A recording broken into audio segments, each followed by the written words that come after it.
Ladies and gentlemen, bonjour et bienvenue dans ce nouveau journal d'un vegan. J'espère que ça va bien pour vous, content de vous retrouver. Et je percutais tout à l'heure que on arrive presque à la fin du mois d'août. Ça veut dire que l'automne approche. Vous connaissez, j'ai hâte. Mais bon, voilà, il y a encore 2 petites semaines à tenir. Septembre, on ne sait pas de quoi il sera fait. Soyons patients, advienne que pourra. Oui, j'aime bien sortir des poncifs.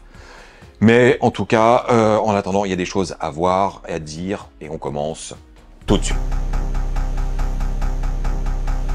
À mon humble avis, quand on est vegan, il y a 2 sites extrêmement importants sur lesquels il faut s'inscrire et suivre. Alors site, c'est un bien grand mot. On a d'un côté Happy Cow et son application pour tout ce qui est restauration et trouver des magasins spécialisés dans tout ce qui est véganisme. Donc ça, c'est une certitude. Et le deuxième, c'est plutôt le compte Instagram de Accidentellement Vegan. Parce que c'est une mine d'informations, on ne le répétera jamais assez. Donc pour avoir une vie plus simple au quotidien, ces 2 sources sont vraiment à intégrer dans votre routine, au moins hebdomadaire. Cela étant dit, revenons sur Accidentellement Vegan et le produit qu'elle nous a présenté, ceci. Bon alors, c'est quoi ça? Ce sont des biscuits qui viennent des Pays-Bas, une spécialité, intitulée des Stroopwafels. Ce sont des petites gaufrettes, je crois légèrement caramélisées de mémoire. Bref, Laura avait très envie de goûter. Et c'est bien marqué, là, ici, vegan. C'est parce que ce n'est pas toujours vegan. Et ça se trouve dans le magasin qui s'appelle Normal. Oui, je sais, c'est bizarre comme nom. Enfin, il y a un magasin, une chaîne de magasins qui s'appelle Normal.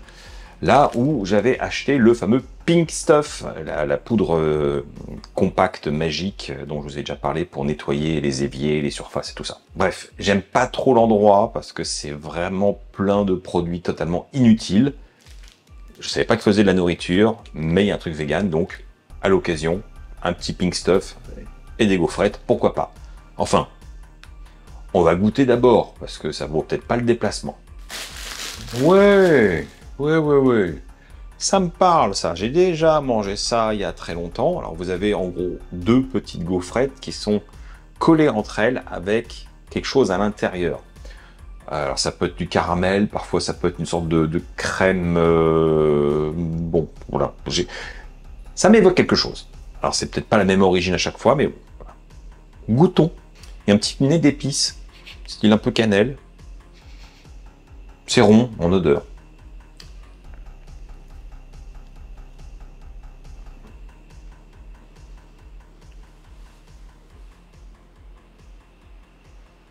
Ouais, c'est bon, hein. C'est assez déroutant parce qu'effectivement, on a cette gaufrette un peu sèche des 2 côtés. À l'intérieur, il y a quelque chose. Moi, j'identifie ça comme une sorte de caramel un petit peu souple, donc ça, qui colle l'ensemble. Donc voilà, faut bien mâcher parce que sinon ça peut un peu coller aux dents. Le goût est pas forcément hyper sucré. On a des notes qui ressemblent vaguement, c'est différent, hein, mais on est plus sur des notes un peu spéculoos. Vous voyez, où le nez, j'avais un truc un petit peu cannelle. C'est plus cet univers gustatif. Et mais c'est bon, hein, c'est bon. Et alors c'est curieux comme sentiment parce que j'ai l'impression d'avoir déjà mangé ça dans ma vie, vraiment. Et à la fois, c'est juste une évocation, je suis pas sûr de mon souvenir.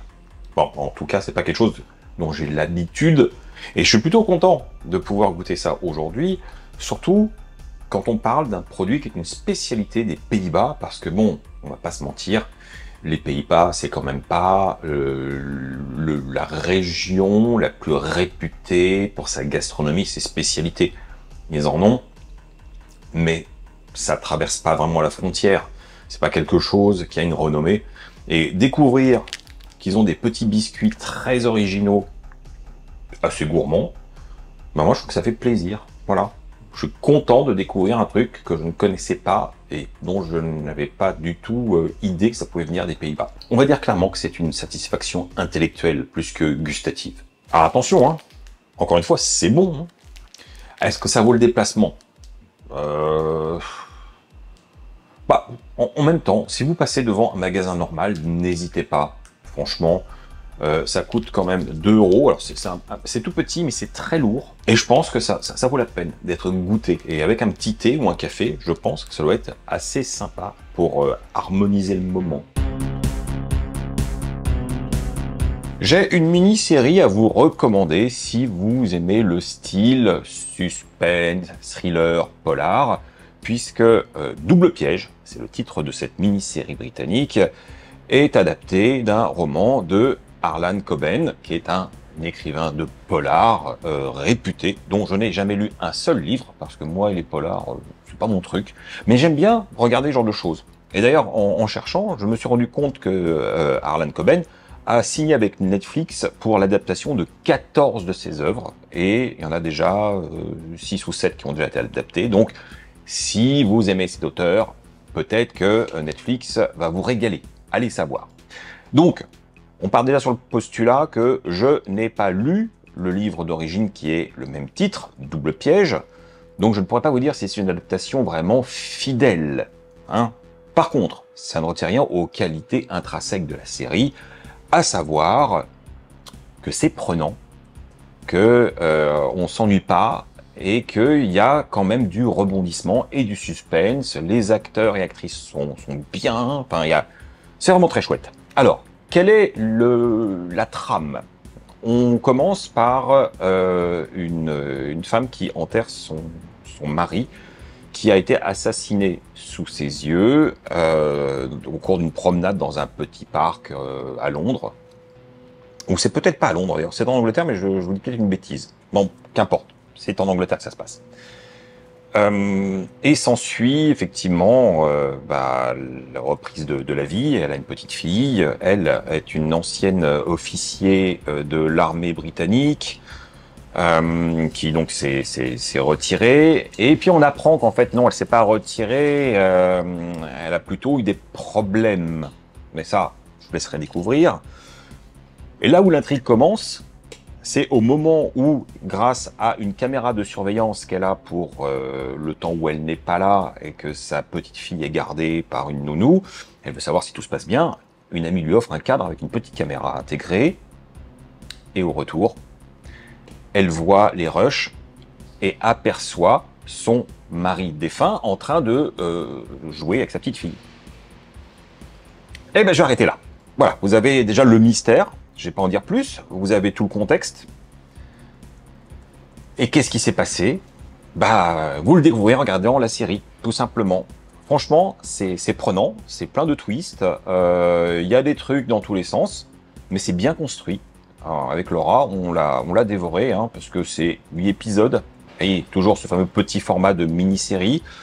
Donc, vous l'avez compris, c'est une adaptation de roman, donc il n'y a pas de suite, il y a une vraie fin. Voilà. Donc, c'était la recommandation de la semaine. Je ne sais pas si vous êtes friand du style, mais ça pourrait vous plaire si le côté polar est un truc qui vous fait vibrer. Petit retour de course de chez Ikea, car oui, vous ne le savez peut-être pas, mais chez Ikea, on peut trouver quelques trucs vegan sympathiques, dont une nouveauté que je tiens de tester avec vous. Alors, dans les trucs vraiment ultra basiques que j'aime bien, on a la moutarde douce comme ça et le ketchup, très bien, pas cher, efficace. On a les oignons frits, honnêtement, j'aime bien en mettre, pas partout, mais à bon escient, c'est agréable. Et ça, je vous en ai déjà parlé il y a un bout de temps, mais je vous rappelle son existence, les boulettes. Alors, à ne pas confondre avec les autres types de boulettes qui sont sur une base plus de légumes agglomérés. Et ils avaient fait des saucisses aussi dans le même genre. C'est pas mauvais, mais c'est très à l'ancienne. Alors que ces boulettes-là, c'est absolument délicieux. Peut-être même, à mon sens, les meilleures boulettes végétales que j'ai pu manger à ce jour. Et il y a une nouveauté, je tiens absolument à tester, c'est ceci, les nouvelles saucisses végétales. Ah oui, c'est le genre de nouveauté qui fait quand même bien plaisir. On est quand même sur une boîte généreuse avec 10 saucisses, c'est marqué dessus, et on est sur une base de protéines de riz. Bon, Donc c'est pas non plus un truc extrêmement bon, riche au niveau de la protéine, mais ça a une texture plutôt intéressante généralement. Donc on va goûter, je vais les faire cuire et puis voir ce que ça vaut vraiment. Ah déjà, grand moment de satisfaction, moi qui aime les choses ordonnées, quand j'ouvre cette boîte et je vois ces 10 saucisses bien alignées, je me dis ça va bien se passer. Allez c'est parti, je baisse un peu le feu. Il est dit 5 à 7 minutes à la poêle avec un feu moyen fort. Un petit peu de matière grasse, ok, on suit les instructions, et c'est parti. Voilà. Je sais pas ce que ça va donner, parce qu'ils disent qu'il faut les laisser congeler pour les cuire, donc on va voir si c'est suffisant. En attendant, moi je constate quand même la longueur de chaque saucisse, ça fait plaisir. Ce qui est assez rigolo, c'est que je le voyais pas à la congélation, mais une sorte de petit boyau quand même autour des saucisses. Il y a un film, parce que je vois l'humidité et le gras circuler en dessous. Ça colore gentiment, on est presque au temps imparti. Restons patients. Bon bah voilà, hein, on y est. Et nous y voilà. Bon, écoutez, alors vous voyez, là, elle a bien marqué. Alors, c'est vrai qu'à la caméra, ça paraît plus sombre que ça ne l'est. C'est pas brûlé du tout, c'est juste un peu brun. La coloration en surface, c'est effectué sur la dernière minute. J'ai vraiment poussé à 7 pour aller jusqu'au bout, que ce soit bien décongelé. Elles ont bien gardé leur forme. Effectivement, je confirme qu'il y a une sorte de petit boyau par-dessus. Pas eu de problème de comportement. Je les ai remis tout le temps. Voilà. Maintenant, goûtons. C'est l'heure de vérité. Est-ce que Ikea a renouvelé son exploit d'avoir des boulettes extraordinaires? Nous faisons des saucisses extraordinaires.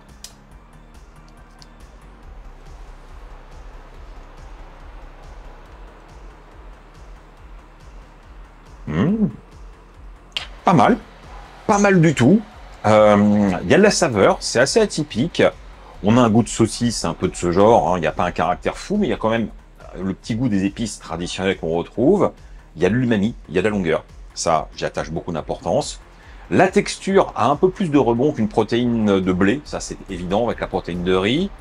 Ça donne une mâche avec un tout petit peu de rebond. Pas du tout désagréable. Le boyau reste ferme et effectivement donne cette strate où quand on mord, on fait un clac en 2 temps. Ce qui est plutôt ludique. Voilà.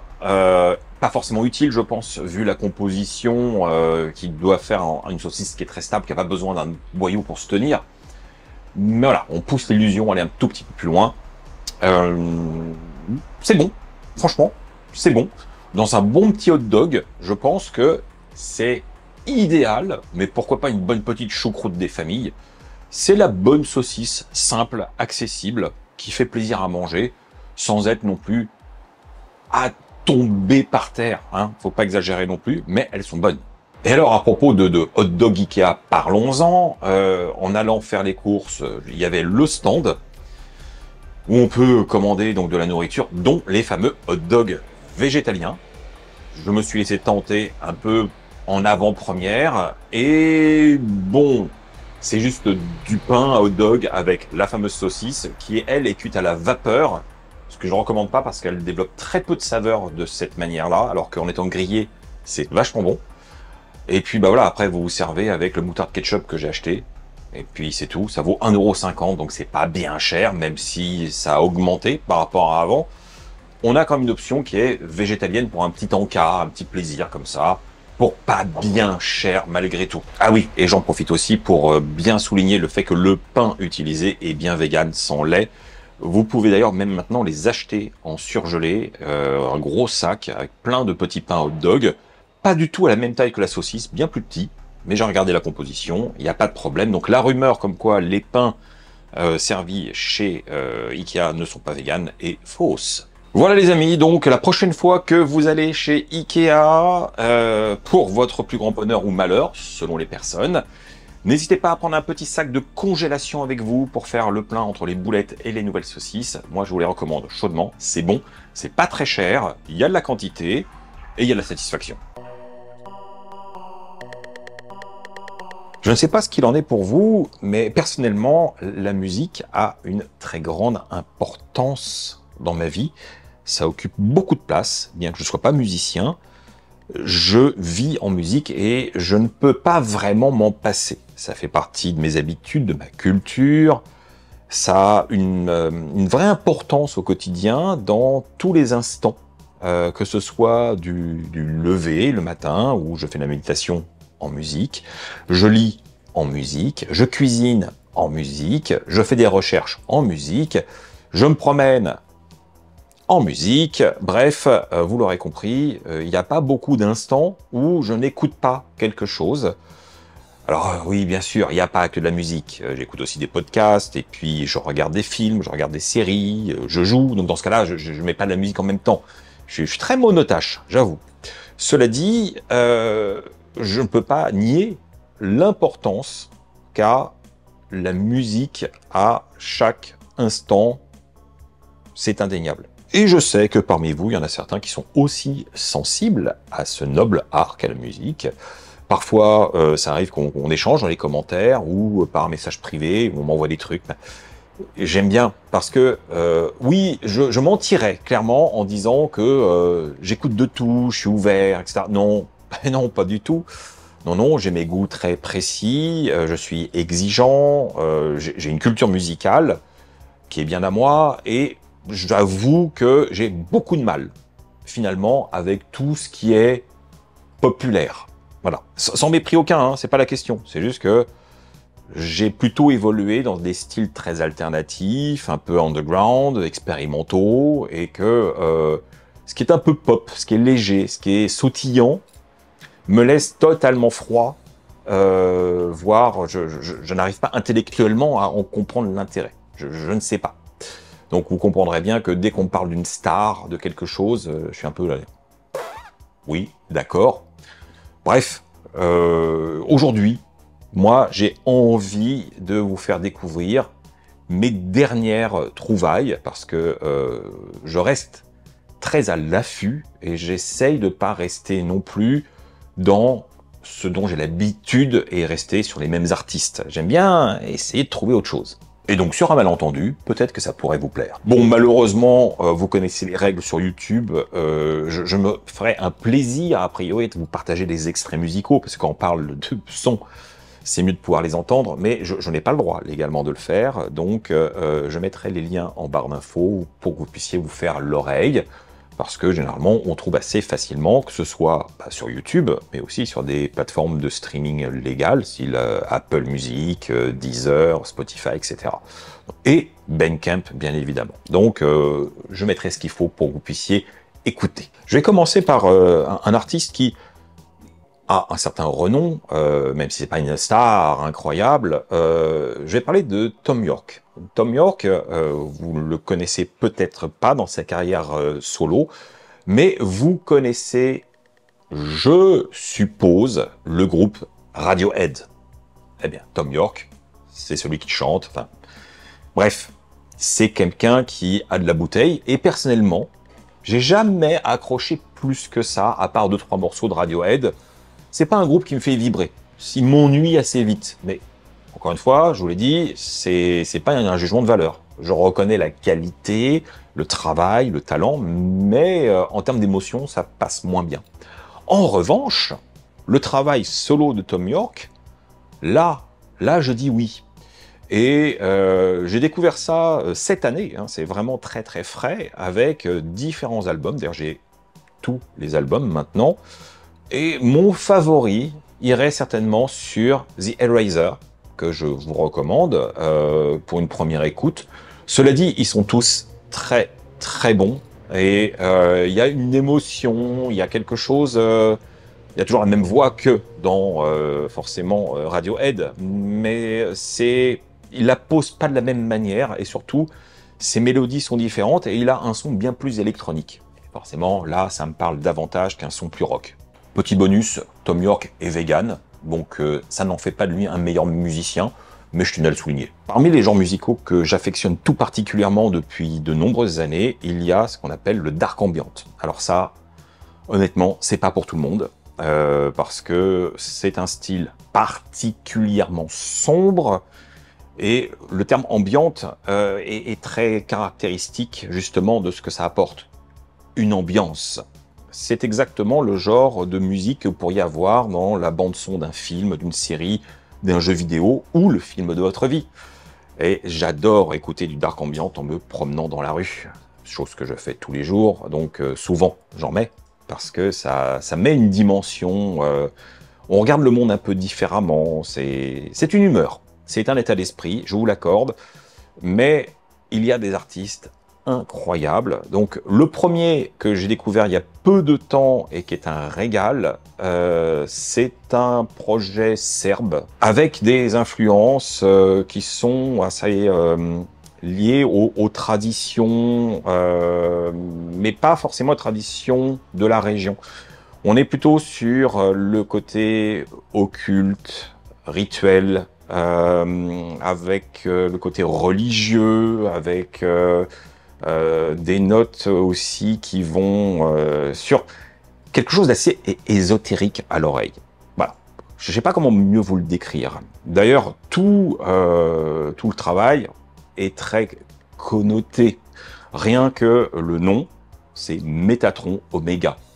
Bon, on est déjà bien. Et l'album que je vous recommande pour découvrir cet artiste s'appelle Gnosis Dei.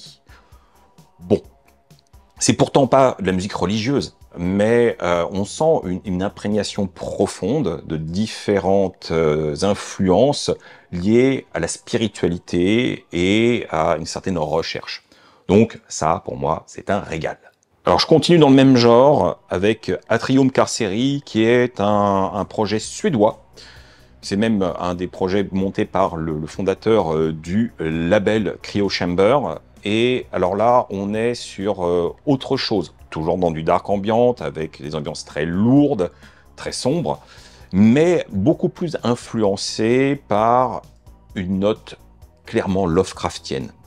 Franchement, on a ce côté fantastique, on a ce côté étrange, et l'album que je vous recommande s'appelle Forgotten Gods. Franchement, là, on est sur quelque chose de très puissant, d'immersif. Il y a une sorte de connotation d'épouvante, à la limite. C'est assez subtil. C'est pas oppressant, enfin, du moins, pas pour moi. Je vous laisse seul juge, d'ailleurs. Je vous mets, comme je vous le dis, déjà les liens, donc vous irez voir. Et n'hésitez pas après à revenir faire des commentaires, parce que ça peut être intéressant. Je suppose qu'il y a des gens qui vont me dire que c'est absolument cauchemardesque, mais pour des gens comme moi, ça se passe bien. Passons à présent à quelque chose de beaucoup plus sautillant, hein, si j'ose dire. On va parler de Brutalismus 3000.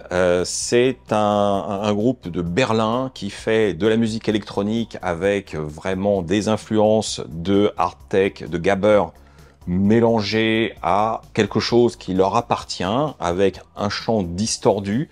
Donc on n'est pas sur un projet purement techno, mais quelque chose de plus urbain, plus digéré, où ils sont appropriés plein de codes. Et c'est un régal. Alors après, il y a une petite touche un peu punk, je trouve, dans la démarche. Il y a un petit peu de pointe d'électro-clash.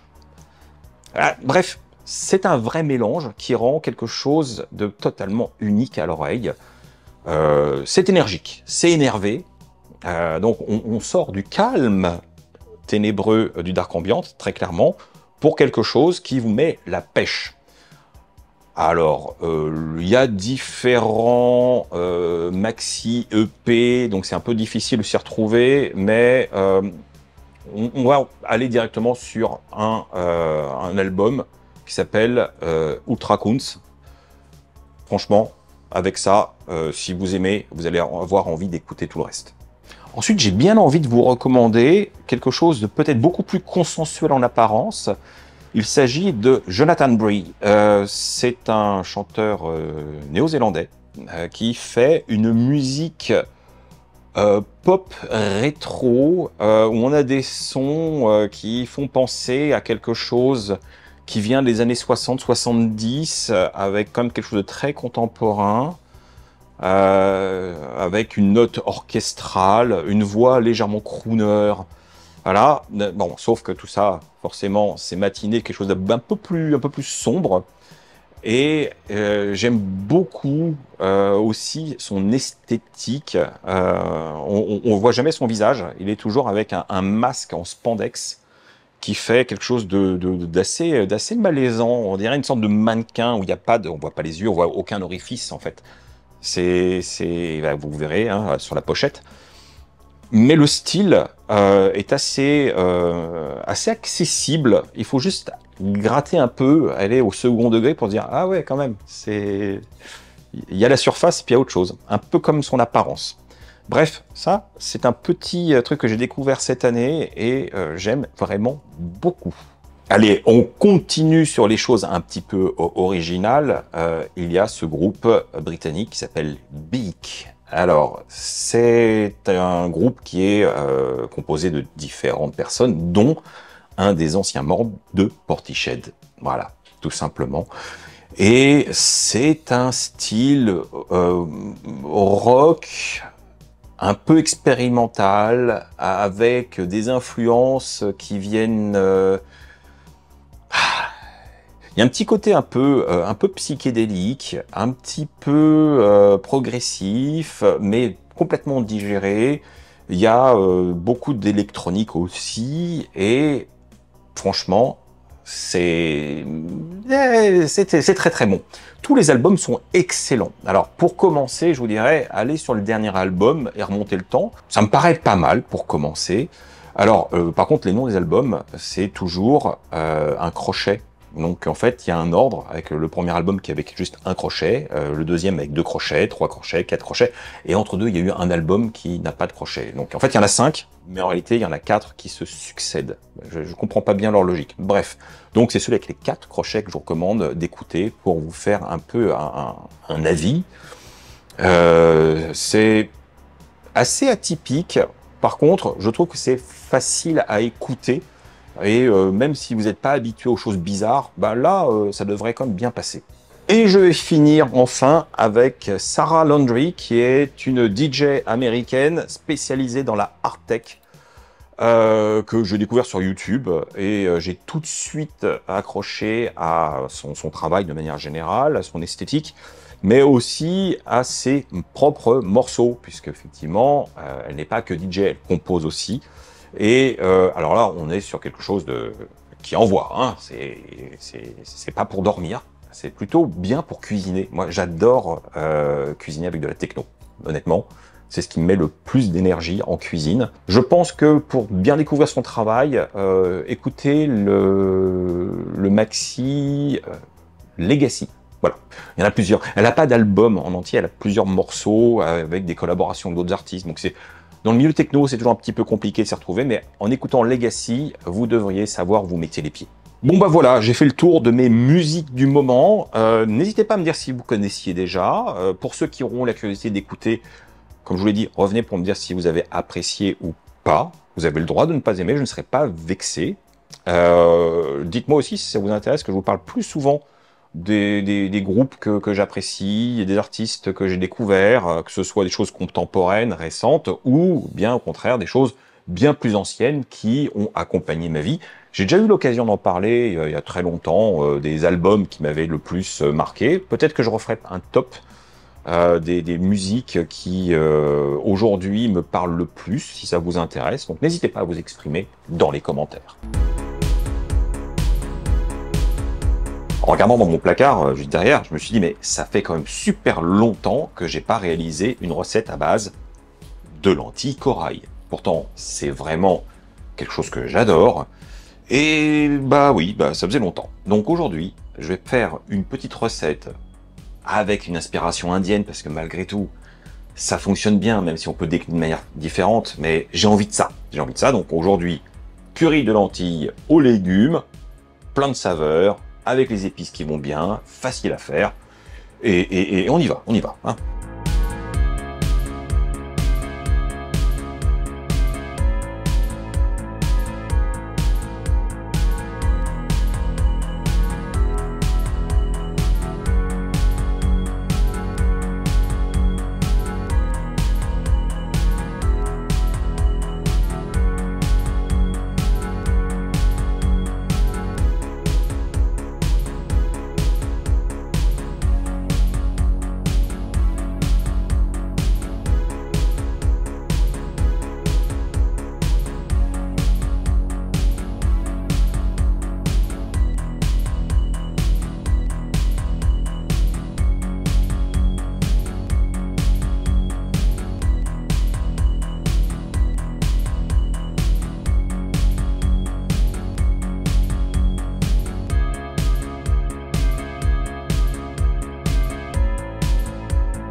Et nous y voilà. Bon, c'est encore le type de recette qui se prépare en 15 minutes maximum, montre en main.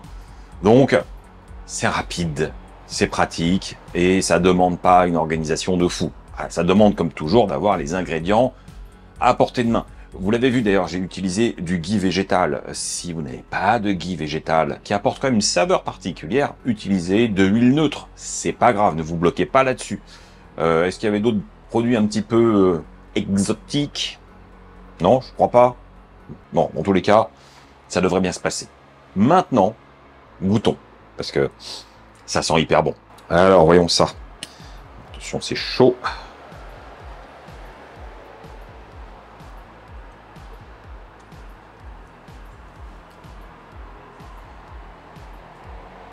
C'est très bon.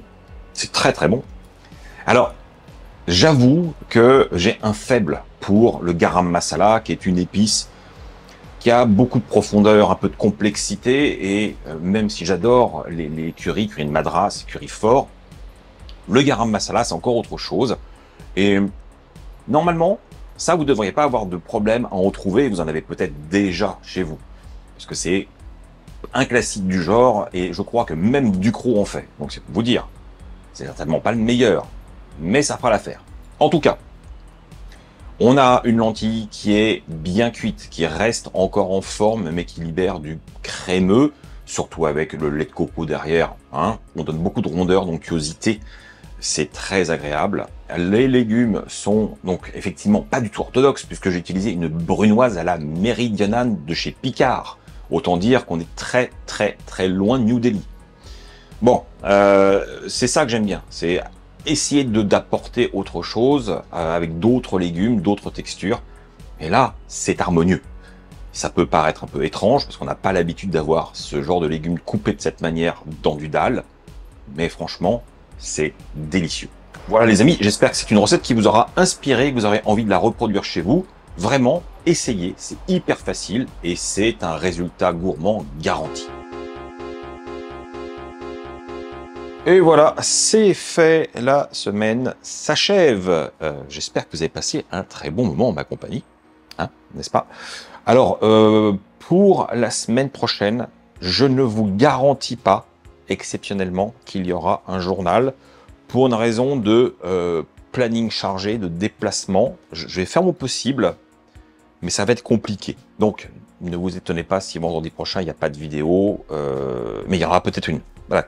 Je préviens, voilà, j'amorce la chose, je me garde un petit droit de retrait au cas où. Voilà. Bref, en attendant, je pense qu'il est temps de lâcher les pouces, s'abonner pour ceux qui ne le sont pas encore. Tout le monde peut me soutenir sur Tipeee si vous le souhaitez, ou devenir membre de la chaîne, encore mieux. Et puis, sinon, je vous retrouve peut-être la semaine prochaine, ou sinon dans 2 semaines, pour de nouvelles aventures. Tchuss!